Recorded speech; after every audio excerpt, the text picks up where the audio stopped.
prête? Allez, force. Allez. Stop, c'est bon, stop. En fait, ce qu'on est en train de faire, c'est de mesurer son MVC, c'est-à-dire Maximum Voluntary Contraction. Donc en français, c'est contraction maximale volontaire. Allez, force. Allez, stop. On lui dit de prendre une certaine position en fait qui va faire forcer particulièrement un muscle et on lui dit de forcer le plus fort possible et nous pendant ce temps-là on mesure l'activité électrique du muscle et on fait ça donc pour deux muscles en fait qui sont une paire agoniste et antagoniste avec deux mouvements différents et en fait ces données qu'on va recueillir ça va nous permettre d'initialiser tout le traitement des données qui suit. En ayant une référence, en gros, on sait que ce qu'elle va produire à cet instant, c'est le 100% de force max qu'elle est capable de faire. Alors moi je suis le coordinateur du sous-projet TrackDraw et donc je m'occupe de l'organisation de cette journée ou alors de l'échange des informations entre les différents groupes d'étudiants de mon sous-projet qui implique 4 composantes pour suivre non seulement les produits portés par le drone mais aussi la localisation du drone en vol. Et tu passes OK. Ça marche mieux. Victor? Ouais, elle le faisait avec toute la main dessous comme ça, du coup je sais pas si c'est... Non. Donc là on vient juste de régler la luminosité de la caméra, donc la caméra qui va filmer toute l'expérience. Victor et Noé ils ont installé les électrodes sur notre participante. Et là on est en train de régler du coup le logiciel qui va analyser ce qui provient des électrodes et après on est prêt à lancer.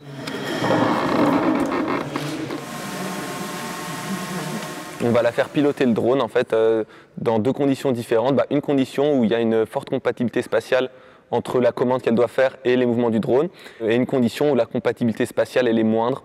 Elle va devoir en gros essayer d'atteindre les cibles le plus rapidement possible et le plus précisément possible et ça va nous permettre de savoir si la compatibilité spatiale entre l'outil de contrôle et le drone a vraiment une incidence sur la performance de pilotage. Alors ici, les étudiants, ils essayent de mettre en place un paradigme pour évaluer la capacité à piloter un drone. Donc pour cela, ils ont utilisé la télécommande qui était disponible et ils l'ont fait piloter à la fois dans le bon sens et puis ils ont tourné de 90 degrés la télécommande pour en mesurer l'activité musculaire et démontrer qu'il y a bien une bonne manière de piloter et une mauvaise manière qui va plus ou moins solliciter les muscles.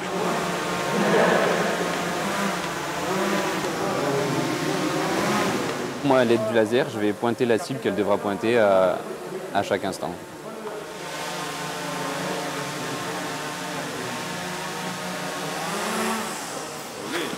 Cette matière, en gros, c'est pour faire venir plusieurs disciplines en même temps sur un même créneau. On n'est pas tous dans le même master. On est 3 à venir d'un master, 2 d'un autre et 1 tout seul.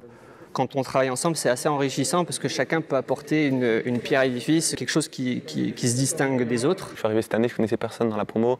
Juste on apprend à se connaître, on essaie de bien s'entendre les uns avec les autres. On apprend à travailler ensemble, on essaie de voir qui est meilleur avec quoi, comment on s'organise pour travailler. À chaque période du projet, on va dire qu'il y a certains leaders qui se sont démarqués parce que chacun a des facilités dans certains domaines. Et du coup, quand on est dans des périodes du projet qui nécessitent un leader différent, ce leader-là va se démarquer justement et donner des directives aux autres membres du projet, quoi. Au final, ça se passe très bien et comme je dis, chacun apporte son point de vue. Du coup, on avance plus vite ou mieux puisqu'il y a des nouvelles idées qui viennent de chaque personne.